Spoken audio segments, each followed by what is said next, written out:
Hello, viewers. Today, I would like to talk about a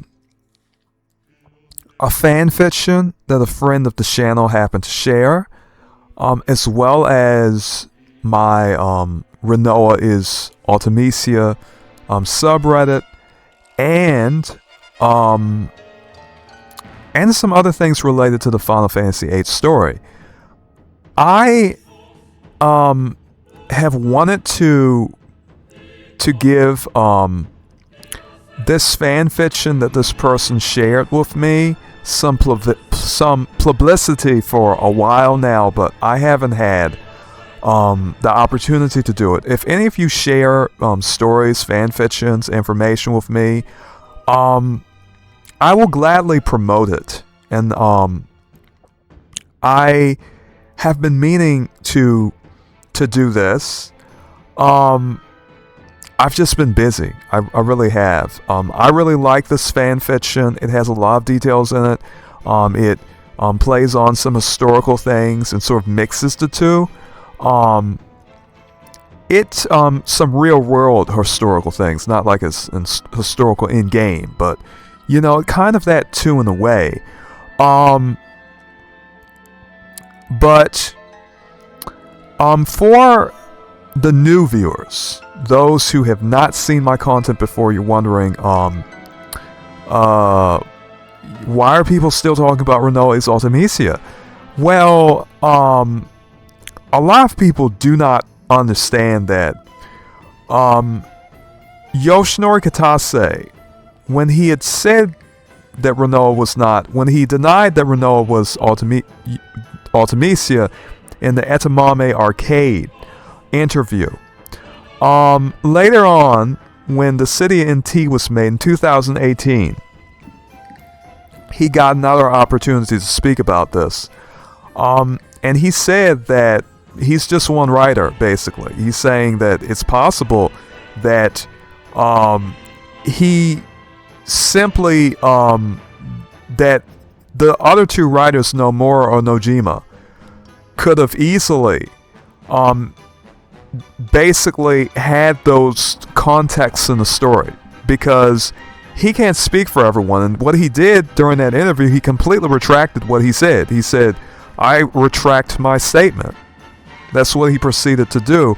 And so when you use his example, just know that you're only speaking for one writer, and that same writer has said that you can't use my statement because I've retracted it.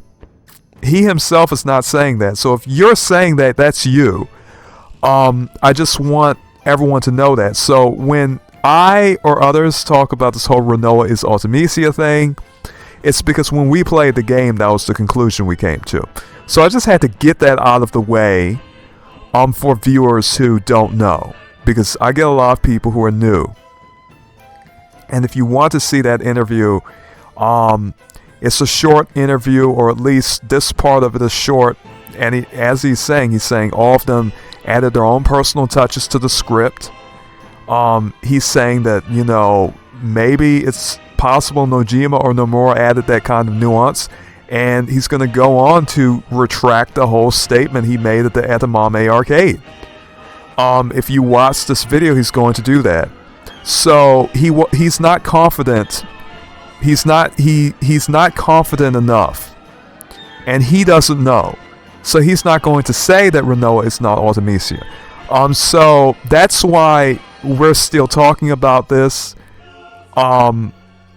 Frankly, and this conversation is still happening. Some people have confusion about that, and for new viewers, I just have to give that context because they don't know. And some people will come and sort of start arguments about that, but Kitase, he's not trying to debunk anything, because Kitase is just one writer. He's not going to speak for them, and he's already said that. So that's always a good thing to know when you discuss this with people. Anyhow, viewers, without further ado, I have this in, I had it in full screen mode. Okay, that's kind of hard for me to manage sometimes. But anyhow, I wanted to share this really interesting fan fiction with you. That a viewer named Morgan. I'm trying to pronounce that double R, Morgan. Morgan. I guess Morgan. I do not know if I'm doing it well. I know some people who use that where they know how to roll the R. I'm not good at rolling R's, but I will try my best to say it well. Yeah, pretty interesting fan fiction here, and I'd just like to share it with you, go over some details that are in the fan fiction, as well as talk about some of the historical things in the fan fiction, because this person actually, they kind of connect the Artemisia. There's a real woman named Artemisia, if you didn't know, who married her brother, as well as drunk her brother's ashes when he died. That's all very interesting. But I'd like to get started, because I have tried to record this video about 3 times. Anyhow, this is the fanfiction Feathers on a Cosmic Wind. Before we begin, I want to make some notes. The prologue, any future intermissions, and finally the prologue will all be present tense because it is the game timeline. The additions I make so basically, I guess what they're saying is that basically the prologue, that's going to be the present tense timeline. The additions I make for those are minor, and we'll try to make it match as much as possible with what we see in the game. What's not shown is free game though. The main story is a prequel to the game, so it's going to be before the game begins. A prime timeline. We never saw in the past tense. That sounded very interesting. I could never quite figure the Final Fantasy VIII timeline as a closed loop, so for a while I'd thought about what the story could be. And on that issue of the whole loop thing and timeline thing that Final Fantasy VIII presenteth, whenever Tetsuya Nomura writeth, it seemeth as though time travel doth play a part. If you hear me speaking weirdly, it's because I'm going to be using some early modern English. I do that a lot. For some reason, it helps me with public speaking. For some reason, because the S, sometimes I trail off with S's and when I do verbs. And for some reason, having the TH helps ground me in speech. I know it sounds weird, but when you're doing public speaking and recording, streaming, things of that nature, you have to have some secrets, even if they sound a bit awkward. But anyhow, viewers, Tetsuya Nomura, not only did he write for Final Fantasy VIII, he also wrote for the Final Fantasy VII Remake, and we all know how much time travel playeth a part in that. There's so much time travel shenanigans in Final Fantasy VII Remake that it is actually confusing to keep track of. And I myself do not really know. I have not even thought about the whole the time looping thing, because it's so confusing even just thinking about it. For me, I just kind of look at the ending and see Rinoa sort of hugging Squall and all the dark clouds or the spelling. I kind of think she broke the spell or something. So for me, when she does that, when she hugs Squall, to me that's when the whole time loop ends, if you can call it that. But whenever Nomura is allowed to do his time travel stuff, and I really do think he was the one who was contributing to the time travel stuff. I think Nojima, more or less, was the one who was really putting a lot of secrets in the game, just based on his history as a writer, and even a lyricist, in regard to the song Liberi Fatale, where you have an anagram. An anagram is a rearrangement of words of letters rather, to make new words, and it's sort of a secretive thing because you really have to hide words. And I think what Nojima is good at is hiding things in the story.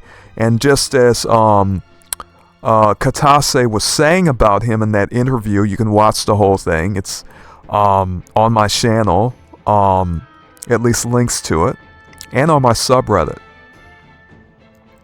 The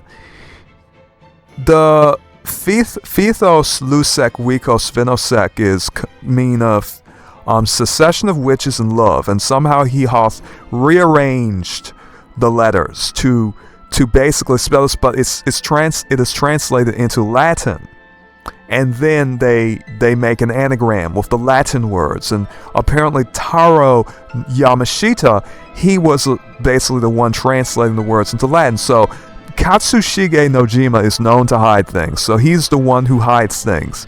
Regarding the writing of Yoshinori Katase is a person who, he's more of a straightforward writer, okay? Whereas Tetsuya Nomura, he loves time travel, he loves to tell those stories, and Katsushige Nojima, he likes secrets. So of a prime timeline, I could never, as he said, as she said, I imagine, could never figure out the closed loop. So for a while, I thought about what the story could be. Thanks to OccultFanMagazine, which everyone, you're all welcome. You're welcome to use whatever I put out there. It is a pleasure to give people ideas, information, whatever I can find. I am glad to share it. I really am. WindwardQuietist video. I think I have enough ideas, inspiration, narrative bits, and themes to cobble together something, to cobble together some. So a special shout out and thank you. As I said, the pleasure is mine, to help anybody gain more enjoyment out of Final Fantasy VIII, because, there are not too many people that I found that still really talk about this game, at least not deeply. I mean, people, I don't even think I find too many. I mean, there are fan fictions, but it's always a pleasure to find new ones. Let me put it that way. And I thought this one was a bit interesting because they like me, have the RinoaisUltimecia belief, and normally people kind of look down on that, but I like that a lot of people are talking about it again. I've seen that. I've seen more people, it's sort of giving more credence to that idea, looking into the writing of Nojima and really saying, we can see the differences between these writers, and we can see how they differ and what they think of the story. And I think that conversation is a good conversation to have too. And I'm just seeing, all types of good, excellent details in the story, in this fan fiction, that I really like. I hope they continue it. But if you look at the sources of inspiration for Final Fantasy VIII, Final Fantasy VIII itself and the narrative tensions, a tragedy needs, whatever, those things. I hope you'll forgive or at least understand, which, when you're talking to people who are skeptical of this, sure, but my subreddit is pretty small, she won't get downvotes here, which is good, because if you go to some other subreddits, people are pretty mean about it. For me, mine is a small subreddit, but you do get a couple views, because she got 474 views, which is pretty, it's not bad. She got 0 downvotes. It's people all over the world reading this. People from Bulgaria, people from Germany, other countries, a lot of people in the United States, of course, but this is, small subreddits like mine, sure, they don't get too much traffic, too many comments, but if you post here, I'm not going to downvote you, and I'm sure a lot of people are not going to downvote you. A lot of people will downvote you if you post this on the official type Final Fantasy VIII subreddits. But here, no. I like what people, have to to say that is that's different than a lot of what we mainly hear, such as, oh well, it's just there's no secrets in the story and there's no secrets in the narrative. Which, if you're dealing with someone like Katsushige Nozima, and even Nomura to a lesser extent, I think you should expect secrets, but that's just me. Anyhow, but as the person's saying, there's inspiration, there's narrative tensions, there's if you use your logic to think about the story from a narrative perspective, you're going to really kind of understand these things differently than the person who's basically taking those things for granted and not really thinking about them that much. I'm even going to be using a trope I don't like, but I need it for things to work. My personal challenge goal in writing this story is to make you all cry. Please enjoy for now the prologue. I do not know when chapter 1 will be done, but when it is, it will be published here on RinoaisUltimecia. And I have to say thank you. Thank you so much for sharing this with me. I really do appreciate when people share fan fictions, because I'm not too creative myself. I mean, I'm good at collecting information, but I'm not too good at creative writing. Let me put it that way. I have written articles for a news publication, an online news publication, but I'm not too good at creative writing. I like to see, especially fan fictions that's based on game type things. But anyhow, let me begin. Prologue. This is the prologue, people. In a castle under a stormy sky and chained above a wasteland that was once a field of flowers, there sits a beautiful sorceress. The gray of her hair, the only indication of age. And of course, we all know Ultimecia has that gray hair, and that sort of, in a symbolic sense, it represents age. Not to mention the fact that, you can just kind of infer that whoever this person is, she's very old. Now, regarding the area, the wasteland, as we know, Ultimecia is her castle chained right there to, right next to the shore, essentially, right next to the orphanage, and the orphanage is right next to the Promised Meadow. So you have two areas that are right next to each other. And basically in that general area of the flower field, right there by the orphanage, Rinoa and Squall, two lovers made a promise. They made a promise together at that spot. Squall told Rinoa that basically this was when Rinoa had been, when Esther wanted to take her and seal her power away so that she would not be a threat to the world. They wanted to do experiments on her and so forth. What Squall will do is make a promise to Rinoa, and he will say, because Rinoa wants to leave, but at the same time she's scared. Squall does not want her to leave either, but she wants to seal her powers away and so forth. But basically, or at least I'm pretty sure that was what it was, before Squall decides to go and get her from Esther and decides, no, that's a bad decision. You shouldn't stay with these people.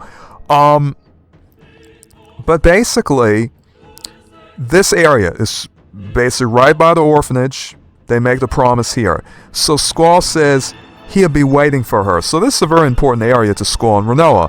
And it is also a very important area for Ultimecia. And for whatever reason, Ultimecia has chained her castle there.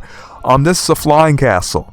And it's chained to that spot in particular. So Ultimecia had to intentionally choose to chain her castle there, to anchor her castle in the ground, right at that spot.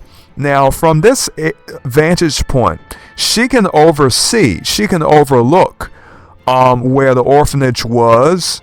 She can overlook the Promised Meadow. She's right above those two areas. And indeed, in the ending scene, you're going to be in those spots. Okay? You're going to be right there. So, I'm going to open my folder up just in case I need to look at any particular, you know, of course we have the ending scene. The ending scene is going to be one in which you're basically in a wasteland, okay? And so this is sort of the promised meadow area, and you can't see any flowers because all of the flowers are gone. But when Rinoa, when she embraces Squall, when she hugs him, when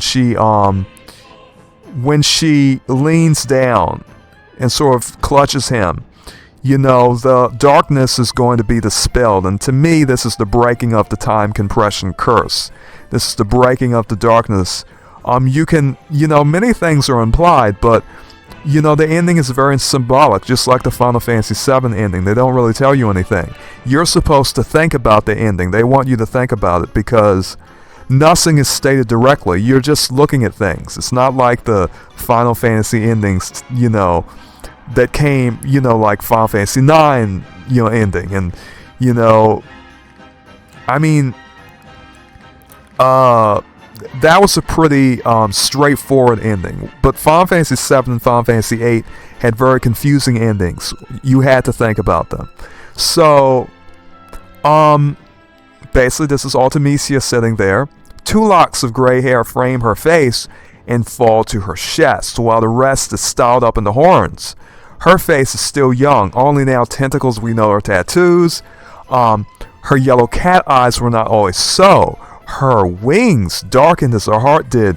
The plumage of her red silk dress exposes where her heart would now be if she still had it. All very interesting. Very good use of symbolism, of noting the things in the game, you know, such as the black wings, the outfits, a lot of detail in this fan fiction, which brings me to think of some points, and I'm going to stop every now and then just to bring up some points. Some of you have seen the video I did about the Raven having to do with Rinoa. Now, Rinoa as a name, if you go to Mom Junction, they have the name Rinoa. Let me see, links. Can I open this hyperlink? I'm going to open this hyperlink. Rinoa, it can mean, and let me see, and I'm not sure, here we go. Rinoa is a charming feminine name. It comes from an Irish word too, but it is also seen as the Japanese equivalent of Lenore, a shortened form of Eleanor, which mean of sun, star, radiant, luminous. As we know, Rinoa is a person who does the shooting star gesture in the ballroom when she sees a shooting star in the distance above her. She does that. So, you know, that is interesting. If you don't know, she makes this gesture when she sees a shooting star, and Rinoa is often, you know, she's associated with stars. Stars are associated with angels. And so that's to help you understand things symbolically, because there's a lot of symbolism in this game. It's so interesting when we talk about things like this. We're learning so much. So yes, Japanese form of Eleanor. You know, in The Raven, the poem by Edgar Allan Poe, which I am sure Nojima would be familiar with, because he says that he is, you know, he likes to read a lot, and so that's one thing Nojima is known for, especially novels. But I'm pretty sure that Edgar Allan Poe's The Raven did have some influence, because the name Rinoa is very specific. That's like Lenore, Eleanor, Lenore, Rinoa. Rinoa is the Japanese form of Lenore. And Lenore is the lover of Edgar Allan Poe's protagonist of The Raven. for the rare and radiant maiden whom the angels name Lenore or Rinoa. Okay, as we know, Rinoa has white wings, and when you get to Ultimecia, you have black wings. Then you have the crow, the raven of the poem. Prophet, said I, thing of evil, prophet still, if bird or devil. And so Ultimecia is portrayed as this devilish character. She's old because you can tell she's gray hair, but as a character, she's very devil, very demonic, very devilish, very demonic, that sort of thing. The claws indicate that she's like a lion in a sense, because she has claws on her feet, claws on her hands, yellow eyes like a cat or a lion. It is one thing I like to talk about, is the yellow eyes. Yellow eyes are related to lions. Yellow eyes are also considered to be a sun symbol to a degree, the lion eyes. Lions are related to the sun. You look at any lion, you can find yellow eyes. Griever has yellow eyes. Adia, when she is possessed by Ultimecia, has yellow eyes. Adia's eyes will return to green in the ending scene. Okay, the yellow eyes are related to, they're cat eyes. Most cats have yellow eyes. It's the most prevalent cat eye, and lions always have yellow eyes, as far as I know. So lions and cats, yellow eyes are something that is associated with them. And as we know from the dialogue, Rinoa will say to Squall, when he names his ring, so that's what you call it. Zell said he'd make me one exactly like it. Who knows? Maybe I can become like a lion too. That'd be crazy, huh? I mean, everyone, might get the wrong idea about us. Okay, so it's very interesting. So the yellow eyes are something related to Ultimecia, but they're also related to Griever, because Griever also has yellow eyes, and that makes sense because Griever is a lion. So you see how we can sort of connect things? Because they're there in the story. It's not a matter of us connecting them, they're right there. We're not making things up. Okay, I mean, Griever has claws, long claws, but so does Ultimecia. She too has long claws. Those characters are related. A lot of us believe that they are, and that when you fight Ultimecia, she is, her cast animation indicates that that Griever is junctioned in her body before she even junctions her own body onto Griever. In other words, in that sense, her body goes inside of Griever. But many of us believe that Griever is already, the spirit, the guardian force Griever is already inside of her body. And if you don't believe there's a precedent for this, all you have to do is, when you're fighting Adia in her second battle, she has the guardian force Alexander. Alexander is in her, and is junctioned to her because you can draw Alexander out of Adia. So sorceresses can do everything that the sea can do, but they can do it better because they have the natural inclination towards magic, the connection to Hine and the moon. The moon connection is something you have to read into. You have to sort of do a bit of investigation, but we know they're related to Hine. But they have all of that magical capability. They can draw. We know they can have guardian forces in their body, and they can draw. Ultimecia already knows how to junction her own body even onto Griever, which is amazing. So she knows all about that. That's the magic system that Dr. Odin developed was based upon the magic system that sorceresses already had and were already using. So, to show, and we're going into all types of tangents, but, to show you this precedent of them using draw, Ultimecia in her third form draws the Apocalypse spell from the body underneath her to power up her magic generator. Very interesting. So, all of these systems, sorceresses can use them. I have heard some people say sorceresses were not using those powers, but they are.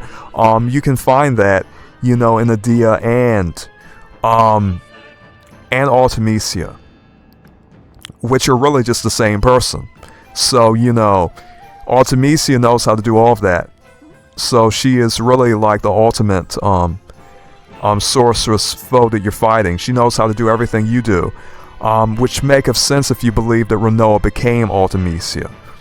But anyhow, viewers, let me see where I stopped.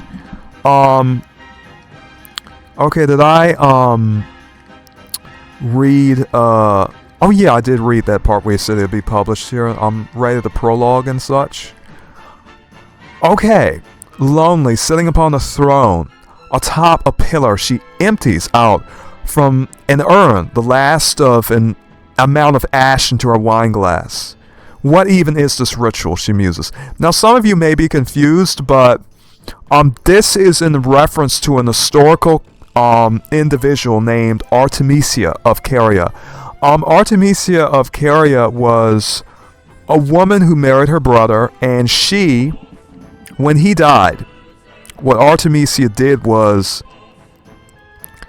she had her husband cremated, and she would drink his ashes with a beverage. And this was done over a course of time.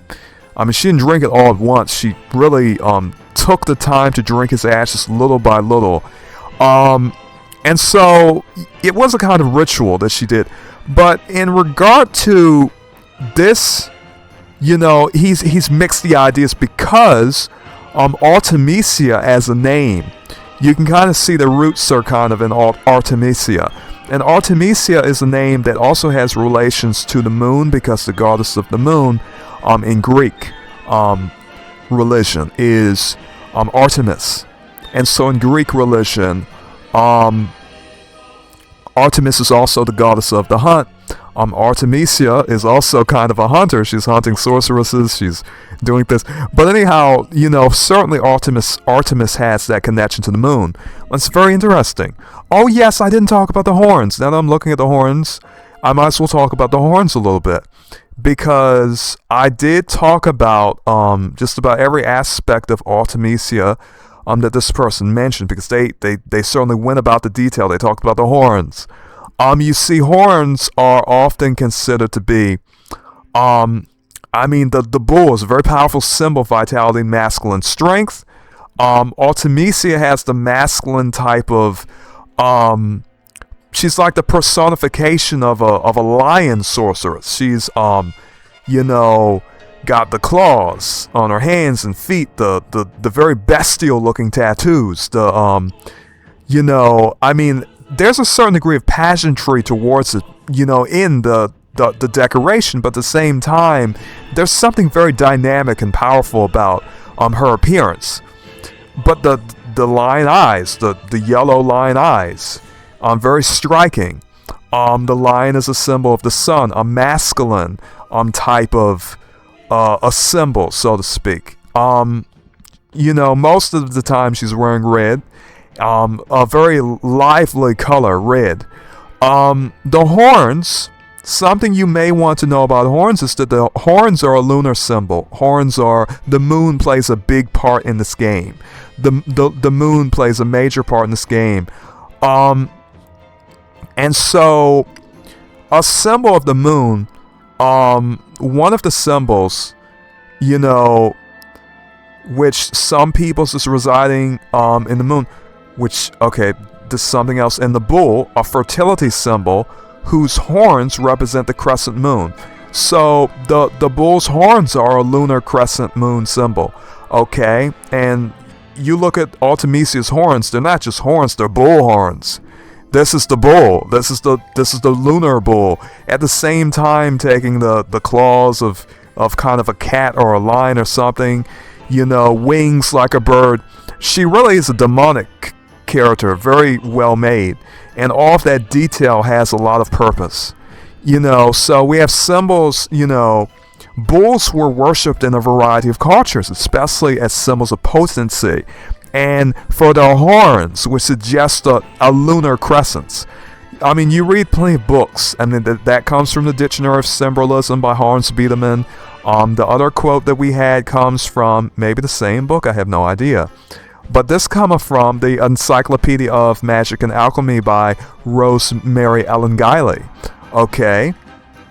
So I have a lot of books, I have a lot of documentation for things like this. But very interesting, yes. Her horns are shaped like she has horns. Her hair is literally shaped like horns.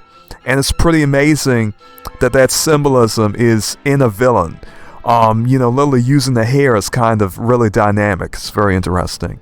Let's see. So she's sitting atop the pillar. She's drinking these ashes, going back to the historical, Artemisia.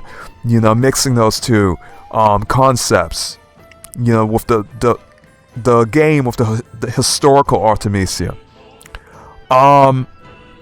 So what is it? What even is this ritual she uses? It used to be imbued with meaning. Now it's just it is empty, just like her heart. What? Whose ashes were these? Very interesting idea to consider if you have the idea that maybe Squall died and she knows about it or something. Maybe she cremated him. Like the real Artemisia. This is a very interesting idea and take on things. Longingly, she swirls the wine. And you have to remember also that in Artemisia's castle, she has a wine cellar. At least I remember that there was. It's a very interesting castle. I like looking around in that castle. Longing not even for the person, but the memory of a person whose face nor name she can no longer recall. It wasn't supposed to be like this. Wasn't this supposed to bring them closer? It didn't work. Neither did the ring. Which to me, the ring is kind of like the ashes. If anything, I that's what I kind of think. I kind of think Griever and the ring, in our sort of, in a lot of people's ideas, I think, many of us believe that Artemisia had Griever before Squall even came. Okay? But I would say, and the interesting thing about it was that Rinoa wanted her own Griever ring to be crafted. But you see, it never happened in the game. Unless you consider, instead of a ring being crafted, somehow she crafted her own, Guardian Force Griever.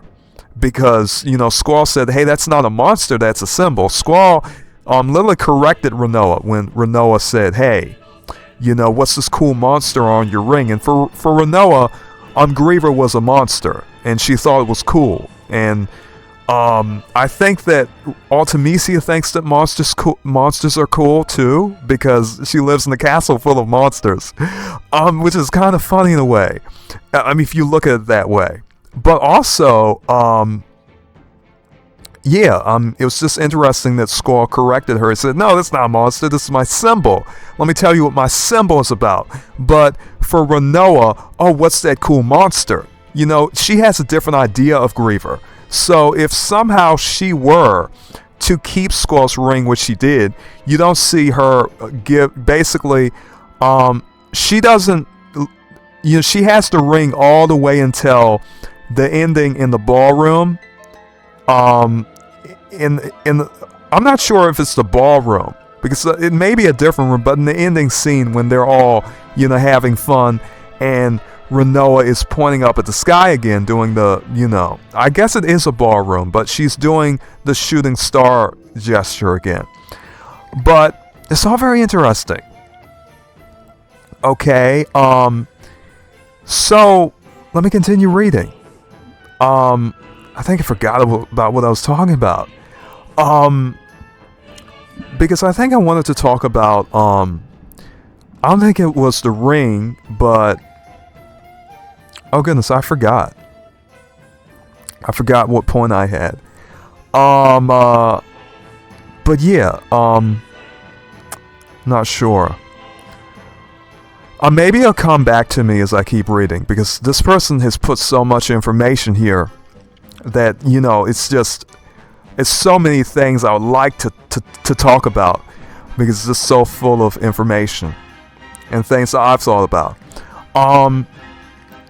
Let me see, where was I? Thus her final plan is her only hope of salvation. Staring intensely at the glass, something comes to mind.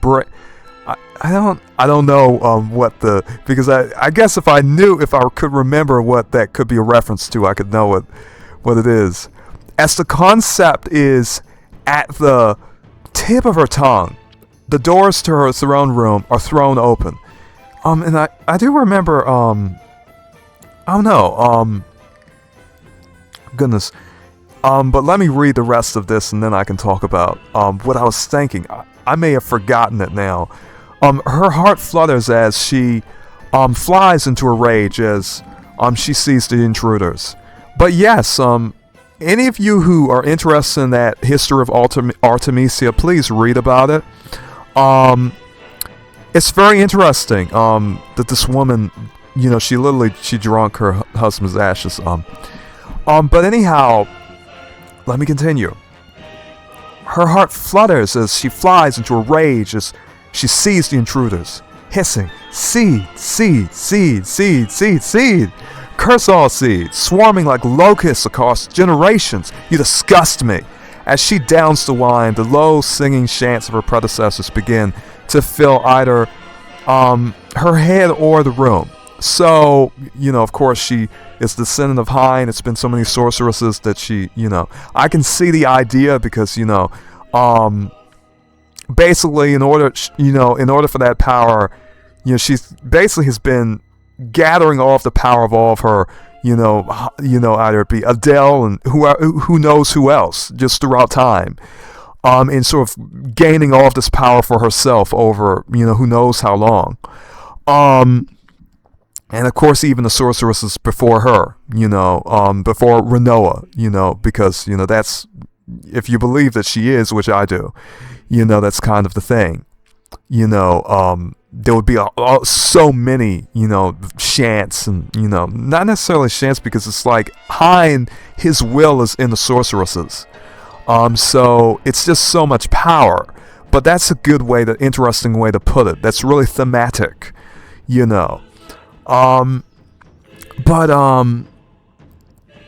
But anyhow, they didn't use the K because, usually when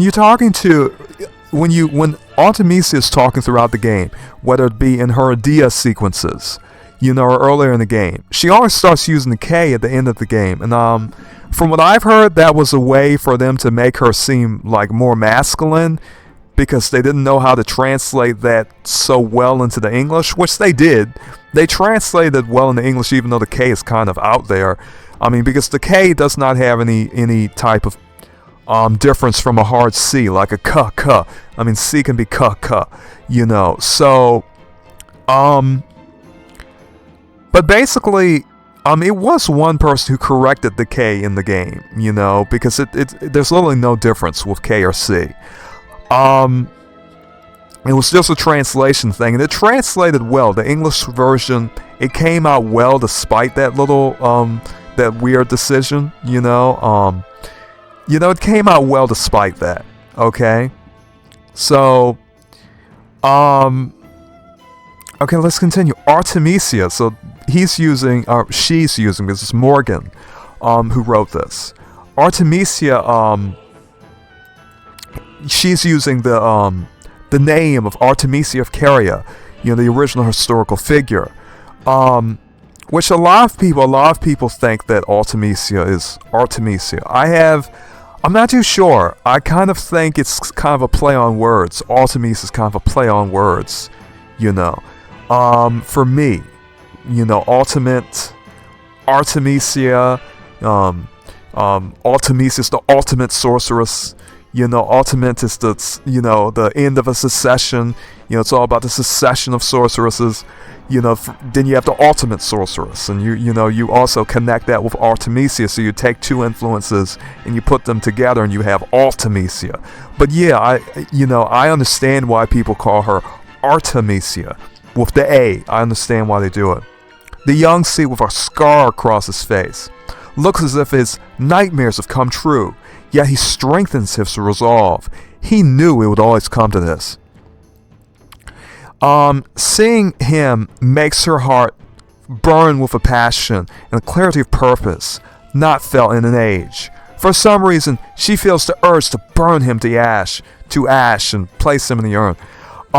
It's very interesting symbolism here.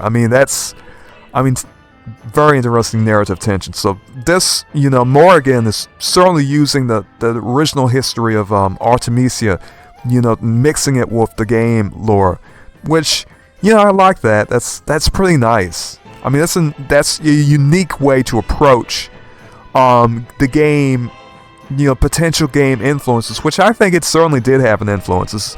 A name like Ultimecia, connect to Artemisia, and there's a name that sounds exactly like it. I understand why they did that. His companion of long dark hair falters for a moment. Her resolve strengthens with the thought, it's okay because Squall's here, and of course that's Rinoa, and this, approaching Ultimecia. We can kind of visualize the scene in our heads. It's very, very nice. For Ultimecia, the girl brings forth a level of loathing and malice, usually only reserved for oneself or a romantic rival. Seeing the pair of them makes her nauseous. The world was on the brink of the ever-elusive time compression. Insolent fools, your vain crusade ends here, Seeds. The price of your meddling is death beyond death. I shall send you to a dimension beyond your imagining. There I will reign with my true knight, and you shall be slaves for eternity. Now, in regard to this, very interesting. I think that Ultimecia's knight, I think that, her true knight would be Cypher in a way, but not really. Because with Cypher, it's all about fear. And to show you how the relationship between Cypher and Ultimecia works is like this. Okay, Cypher is in Delling City. Okay, I don't have the screenshot for this because I'm replaying the game and getting screenshots and videos. So he comes in and she appears from nowhere and she says, poor boy. And he's like, stay away from me. And she's like, oh, such a confused little boy. Are you going to step forward, retreat? You have to decide. And he's like, stay back. He's scared as hell. He's so scared of Ultimecia. He's terrified of Ultimecia. Okay, Cypher was terrified of her, and he became Ultimecia's sorceress knight because of fear. But at the same time, that was the only way that Ultimecia could get a sorceress knight, because Rinoa says, Squall's sword will pierce my heart in the game.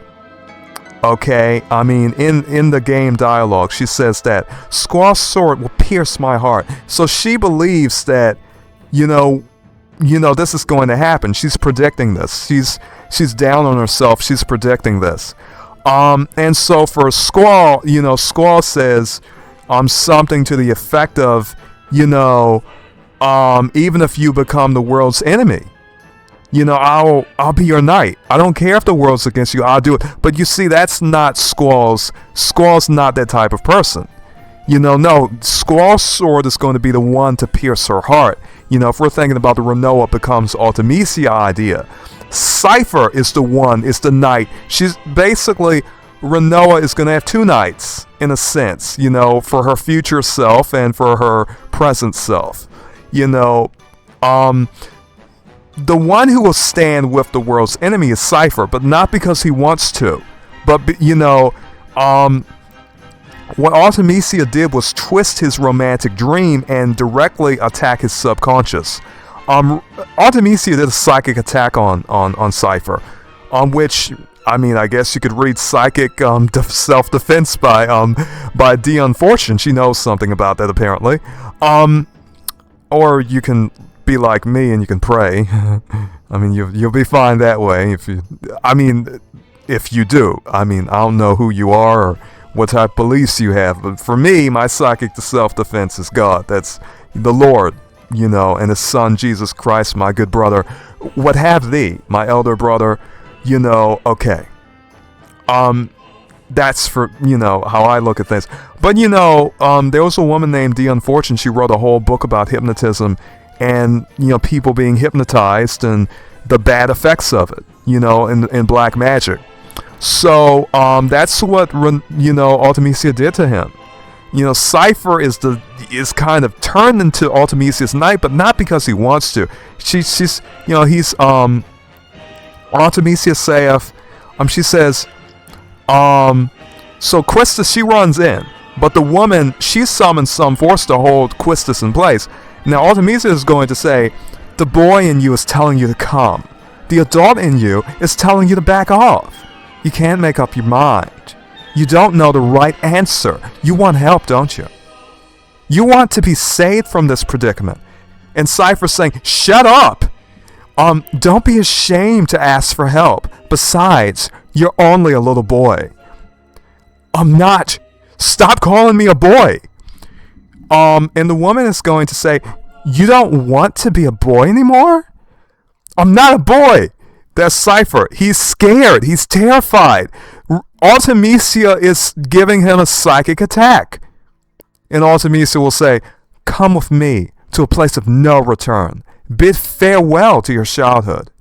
And so Squall runs in and he is paralyzed too. But Cypher disappears with the woman. So this whole time, consciously, Cypher, he doesn't want this.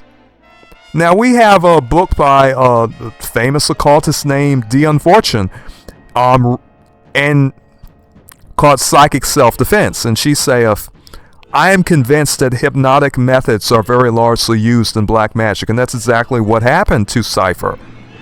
Okay, let me check my sound for a minute. Okay, my sound is good. And that is excellent. You can't see the screen, but I just checked my sound. But anyhow, this woman is, Ultimecia is malicious. She's powerful in the sense that she knows ways to break a person's mind. That's what she did to Cypher. That's how Cypher became Ultimecia's knight. She hypnotized him. You think, well, when was hypnotism in this game? You saw an attempt to hypnotize when you first met Rinoa. Rinoa attempted to hypnotize you. And you could call it a plaything, but she kind of really meant to do it. But, because, you have to realize, of course, if she hypnotizes you, you'll dance with her, you'll get with her. She basically is hot on Squall when she first sees him. Okay? She says, you're the best looking guy here. Okay? So this is hypnotism. This is fascination, This is the ballroom hypnotism. Look into my eyes. You're going to like me. You're going to like me. You're going to like me. Did it work? Okay, so no, she's trying to do it. Okay, and it makes sense. Because she comes in there, she's like, she sees Squall, she gestures to him, she walks up to him and she says, hey, you're the best looking guy here. Let's see that. Okay, you're the best looking guy here. Of course she wants to hypnotize him. He's a catch. He's a steal. She wants him. Okay, and if she can use hypnotism, if it worked, she would say, oh yes, it worked. I got the best looking guy here. I hypnotized him. So this is Rinoa trying to do that. You can call it a joke if you want, but she was really trying to see if it worked. It's like, did it work? So I'm going to play this here. I'm going to pause this music. Alright. Actually, I'm gonna lower the sound because, I kind of took so long to sort of get screenshots that I kind of paused on these. Okay, let me move things along. Okay. Excuse me. Look into my eyes. There you go. And you see she's doing it with her fingers, trying to hypnotize him with her eyes. Eyes on me, right? Okay. I mean, and then the last enemy, we fight a person that has eyes like a lion. Rinoa says, maybe I can be like a lion too, in the game, when she's talking to Squall about Griever. Okay. I think I have that music too. But anyhow, I'm not going to play that song right now. I have that somewhere. Let me go down, viewers. Yeah, but I have to use the other one because I have so much information. It's hard to keep track. It really is. It's hard to keep track. Okay, that's some other information. But anyhow, yeah, she really did try to hypnotize him. I mean, that's the point. She tried to hypnotize him. It's funny. It's funny that that's in there.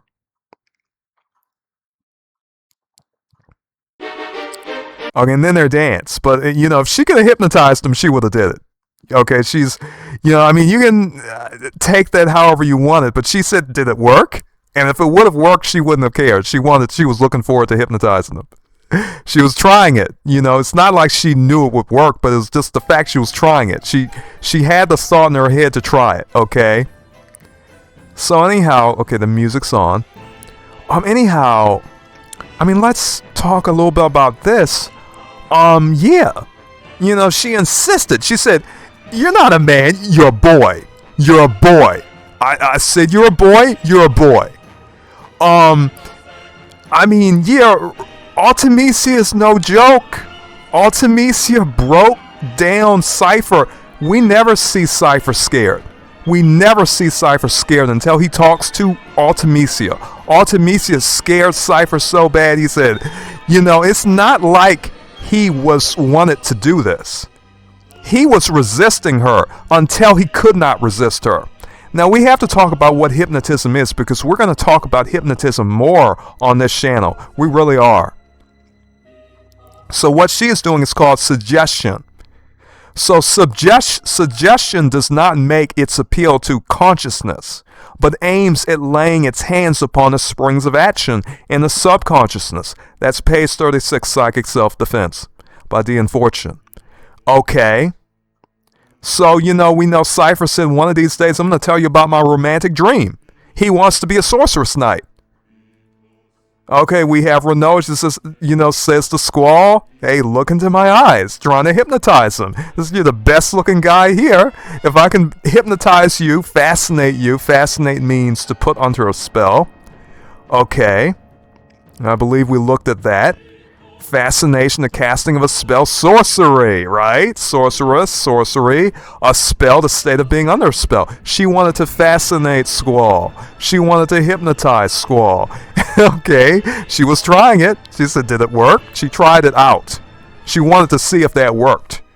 Okay, this is the same game where you have a magazine called the OccultFanMagazine. So people know about these things. It's talk of the town, just like it is with us in real life. But yeah, she took Squall and she hypnotized him.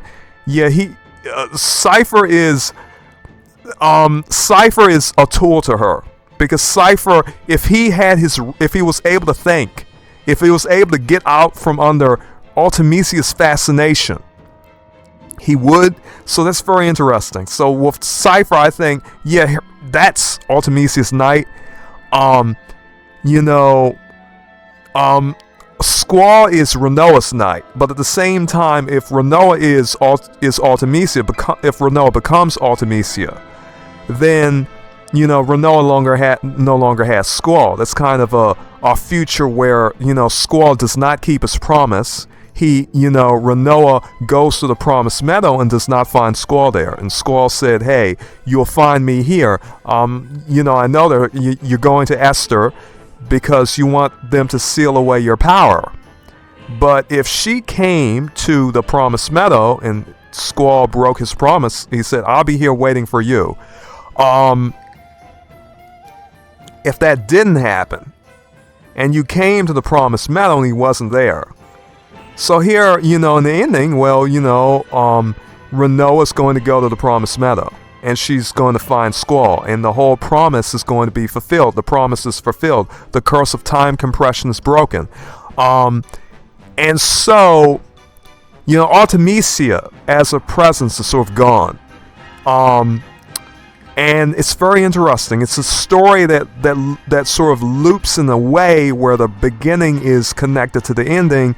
Things in the story, things said in the story are connected to even the ending, and many other aspects of the story too. It's all connected. It's very interesting. And that's a well-written story. That's how you can tell someone who was writing this story knew how to hide details. And you won't make a good story about fate, libere fatale, so to speak, unless you know how to hide things. You can't write a story about fate if you don't know how to hide things. So it's very interesting. Goodness, I love talking about this.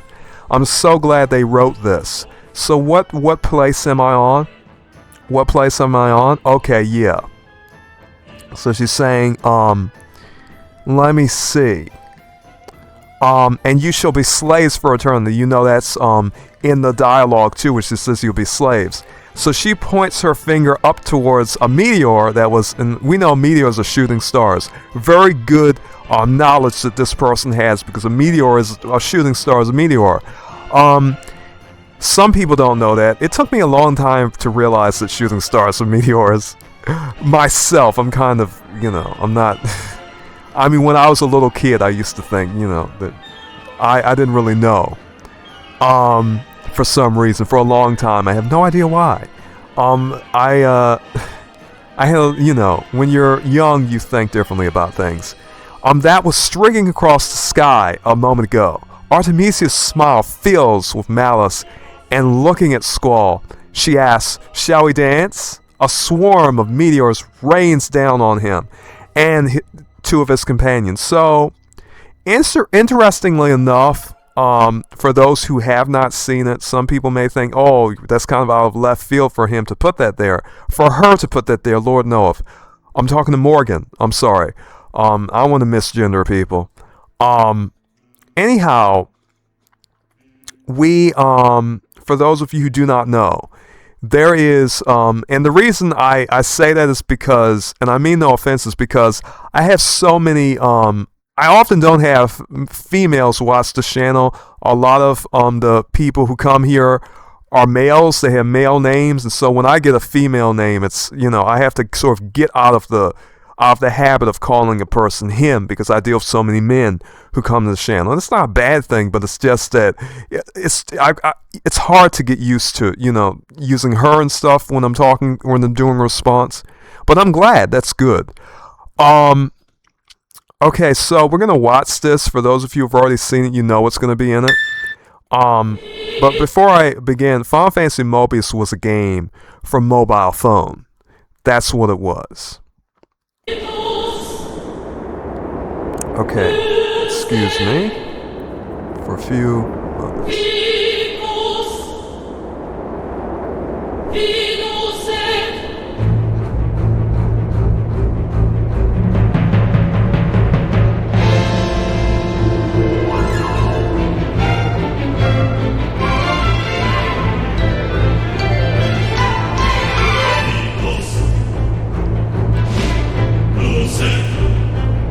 And as you can see, Ultimecia, of all people, is doing the same gesture that Rinoa did. So that's written by Katsushige Nojima. He was the main writer for Final Fantasy Mobius.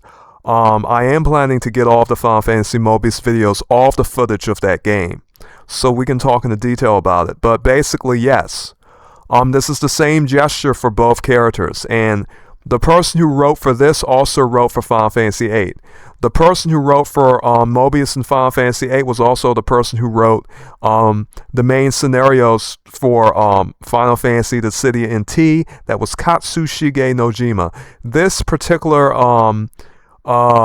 gesture is done at least 2 times in the game, in the ballroom scene where you meet Rinoa, as well as in the ending scene. And I believe that was in the ballroom too, or some area adjacent to it. I'm not particularly sure. But, you know, it's very interesting. You see this also in the City NT. So there you go. So they are right on the money. This was very interesting, you know, detailed fan fiction. I liked it.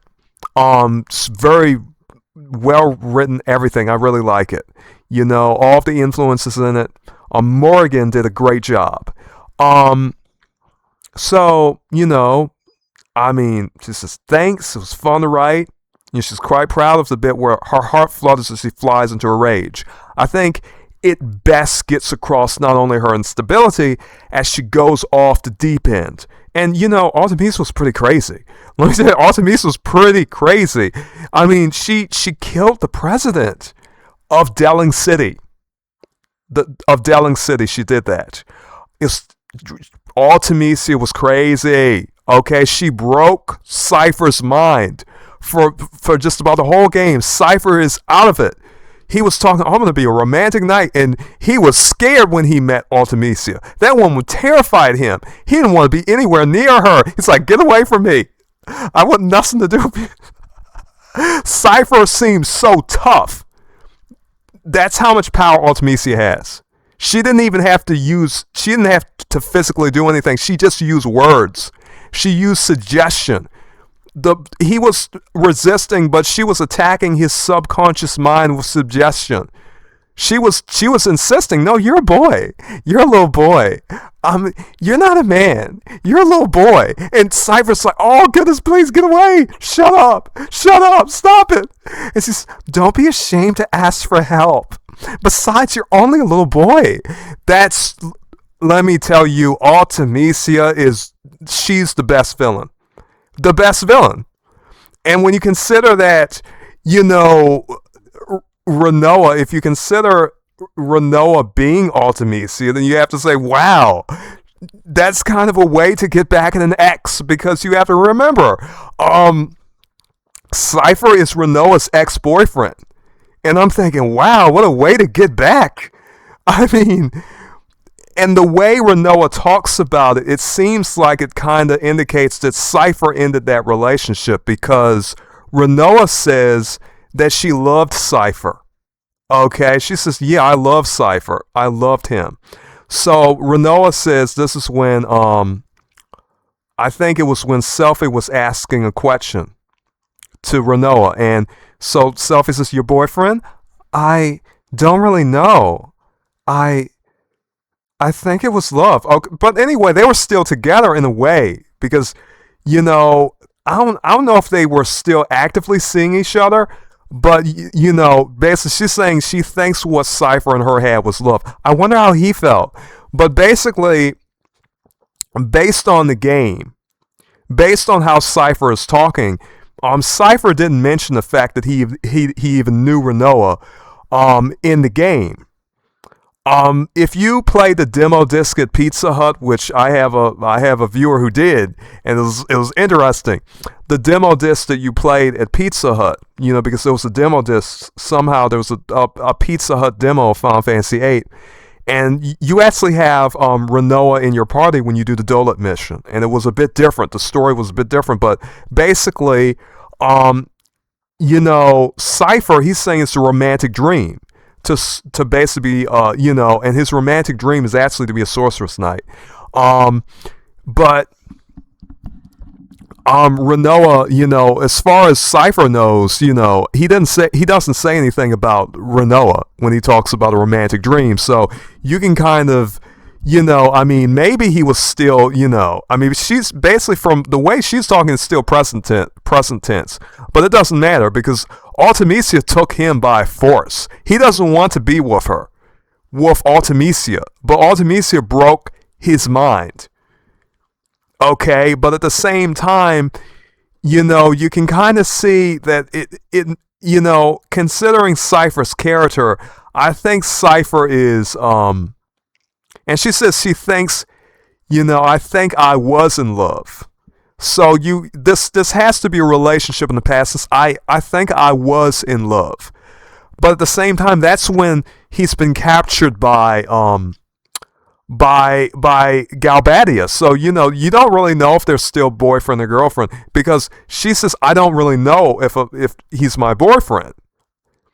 But you see, now Cypher is being held by the Galbadians. They want to execute him. So there's no telling. They could have still been in a relationship. But the point is that whether you consider it, because Cypher is not an ex-boyfriend, because they're actively still together, which makes the relationship with Squall awfully awkward, Cypher's nowhere to be seen, because Ultimecia took Cypher.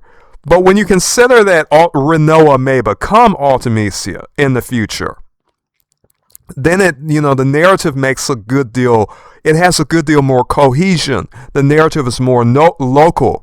Because, here's the woman that he was in a relationship with now, but it's a different type of relationship. It's a relationship of power. It's a relationship of dominance. It's a literal femdom. I'm not even joking. The toughest guy in the room just got subjected to femdom, mental femdom. Like hypnosis type femdom, fascination. You can't get any worse than that. It's pretty terrible. So I happen to share, but anyhow, let me continue reading here. Yeah, but it's instability. So, the idea that he at some level, she at some level still recognizes, him, which I think, my opinion is that her memory came back around she started to remember more, and she started to talk about childhood in the last phase of the boss fight when Griever was destroyed. And our idea has basically been, a lot of people like myself, we believe that Griever is what's, as a guardian force, has basically suppressed her memories because she's junctioned to her, to Griever, which, if she does not have Squall, she's going to turn the Griever ring, because she has the power to turn statues into monsters. She has the power to animate objects. So if she had the Griever ring, she would turn the Griever ring into a guardian force. Or she would somehow turn something into Griever. And we all know that Rinoa thinks that Griever is a cool monster. When she first sees the Griever ring, she says, what's that cool monster on it? And she learns the name, she learns about it, she learns what it represents, but her first impression is, what's that cool monster? Whereas Squall said, no, that's not a monster, that's a symbol of pride and strength. That's my symbol, that's my lion symbol, that's a lion. That's not a monster, that's not a guardian force. To Squall, that's just a symbol. To Rinoa, that's a monster, and I think that although in Squall's mind Griever is the strongest guardian force, because obviously that's his literal concept and symbol of strength, in his opinion that is the strongest guardian force, because that is the symbol which gives him strength. But in terms of the Griever that we fight, I would say that is not something that Squall created. He didn't create that. He created a symbol that reflected his own ideas that he idolized and wanted to be like. But as far as Griever being the guardian force Griever, he had no control over it, no power over it, could not use it, had no capability to use it. He did not believe it existed, because for him Griever is a symbol. Griever is a lion. It represents pride and strength. Griever is not a guardian force, the Griever that Squall talks about is just a symbol. And he makes sure to correct Rinoa about this. When she says, oh, what's that cool monster? And he makes sure to tell her, this is not cool monster. That may make a good thumbnail for the video. But anyhow, it's very interesting. But when you're fighting with Ultimecia, you'll get to a third form. And basically, she'll start talking about weird things, and you'll say, why is she talking about childhood? What's wrong with her? Why is she talking about childhood? You're going to see she's going to start talking about that.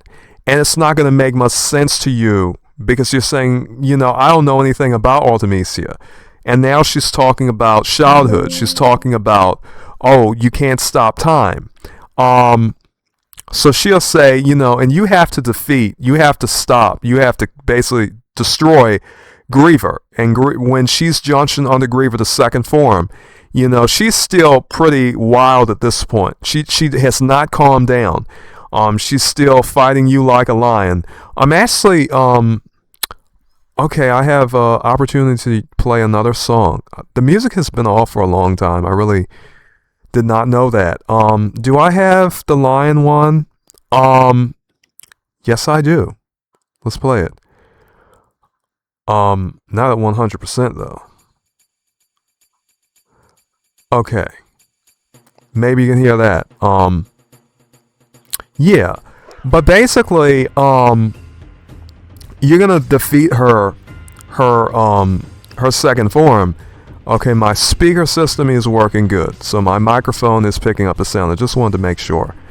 But anyhow, she's gonna say, reflect on your childhood, and she's saying this in, you know, in a weak way because she's almost, you know, she's feeling weak. You've been fighting her for a long time.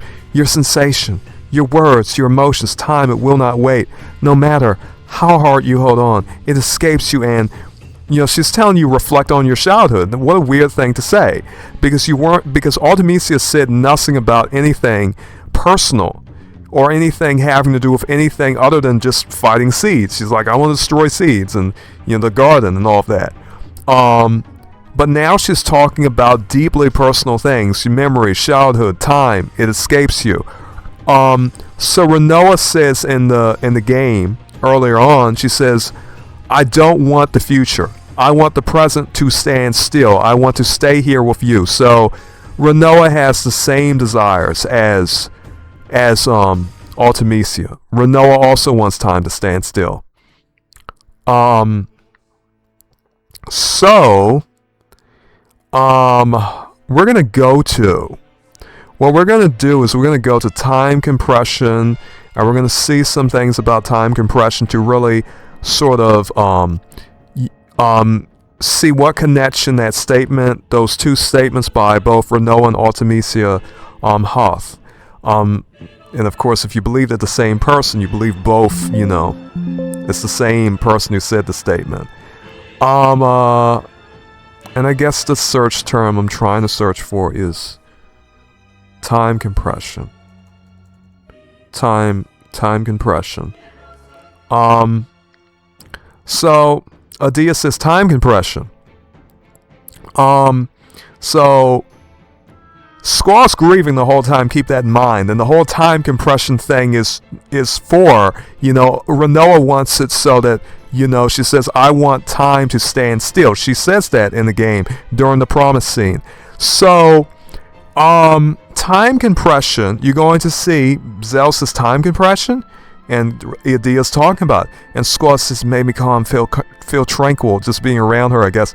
And Adia says, it's time magic. Past, present, and future get compressed. And when you compress all time, you know, who could even, you know, imagine a world like that, say, of Irvine Kinneas? Well, if you wanted to slow everything down and you just wanted the time to stand still, you would compress time. If you compress time, time stands still. You've compressed it to one point in time, and basically she can stay with Squall forever. She can stay with her lover forever. So you have Ultimecia saying this. You have Rinoa saying this. It's a big thing because it shows they want the same thing. They're characters that want the same thing. I don't want the future. I want the present to stand still. No future, the present, and no past by extension, because obviously you want the present. You don't want the future. You don't want the past. She just wants to be there with Squall. And Ultimecia says, reflect on your childhood. They're all children. They're all 17 years old. This is when I will be drinking some water because my throat is getting dry. One moment, please. Okay. Squall is going to walk into the editorial. I think I'm going to take a breath. One moment. It's going to sound weird.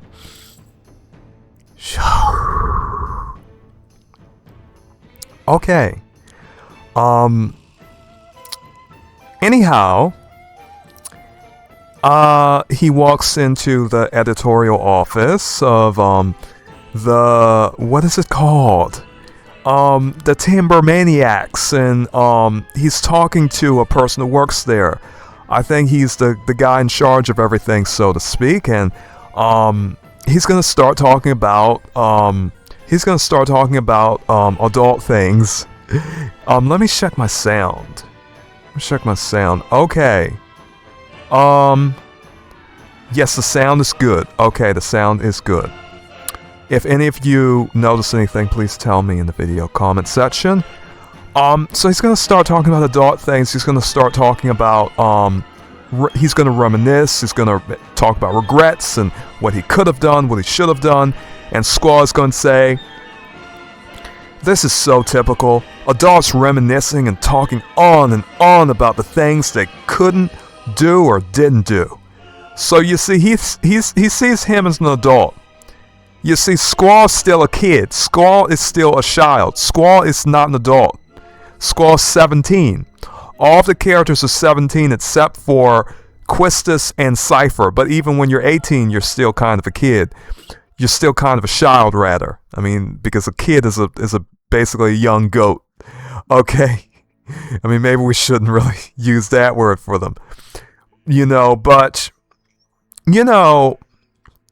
it's all very interesting. I'm just basically taking you through the logical process of narrative comprehension. I do hope it is helping to help your experience of enjoying the story.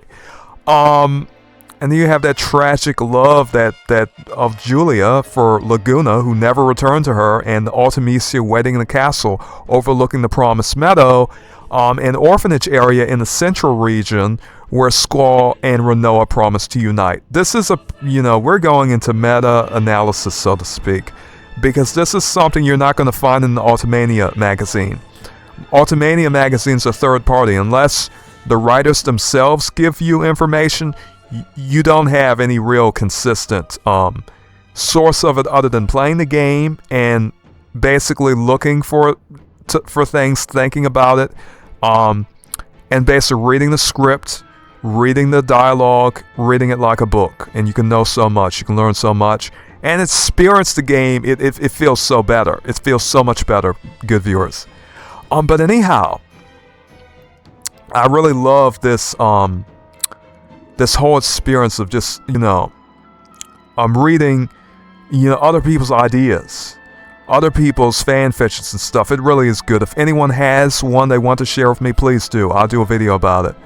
I can't make you famous because this is a small channel, but, I can at least appreciate it and give you some thanks. So we're appreciating her right now, Miss Morgan. It's quite, I'm going to assume this is, I just go by usernames. So, I'm going to say her. I don't know who people are because I have a female kind of avatar myself, but you can obviously hear my voice. I'm, not a woman. I mean, technically, people judge things differently, but, maybe you'll know, anyhow, enough to cringe, okay? Let's see here.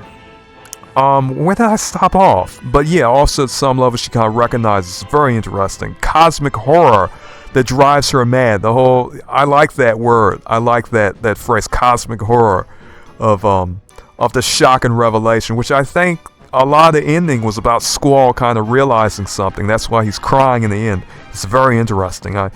But yeah, I felt I need to use various details to reinforce things, to set the tone, and seed things I want to expand on later. And that's nice pun, seed things, because seed and garden, just very good, very excellent. Yeah,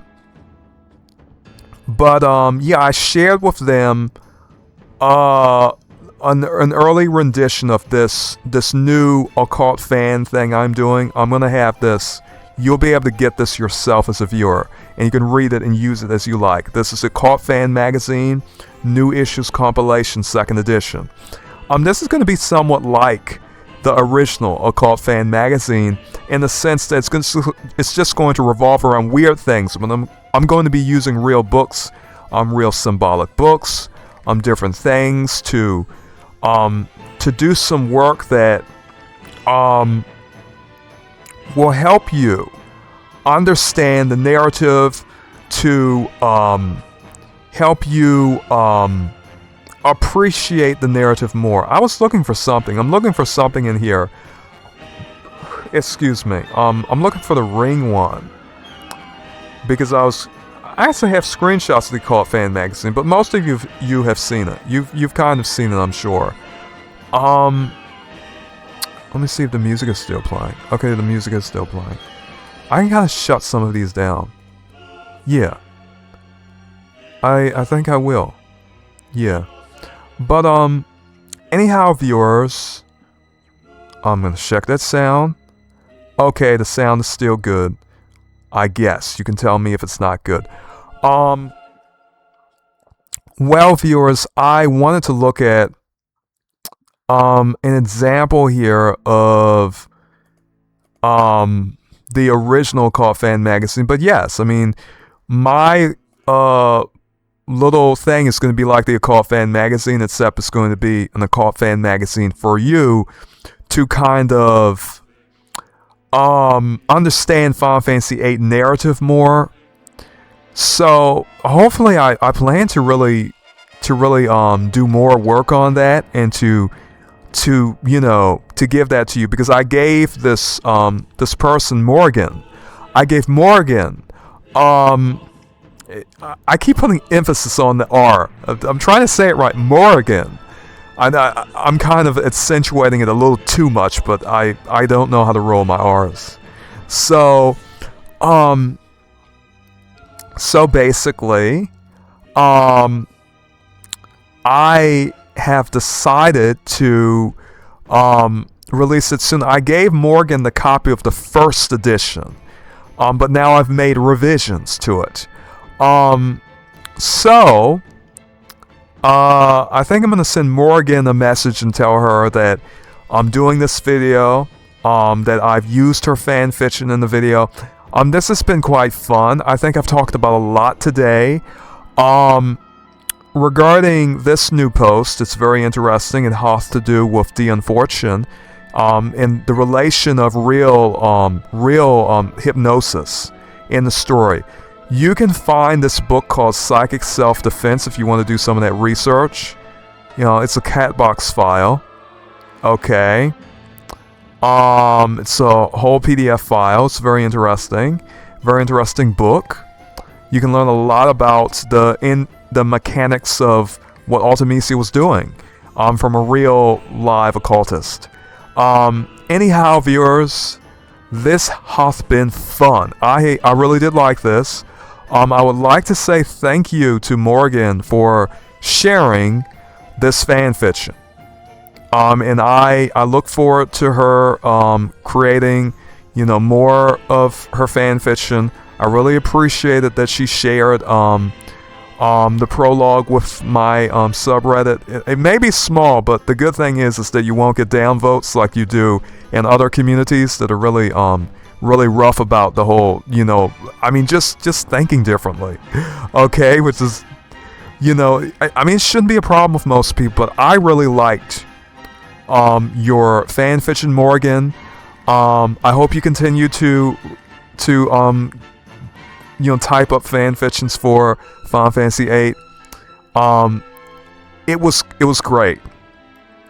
Plenty of details and a lot of things that most people who play the game, they don't even look at the characters. They don't even talk about just small details that they see in the game.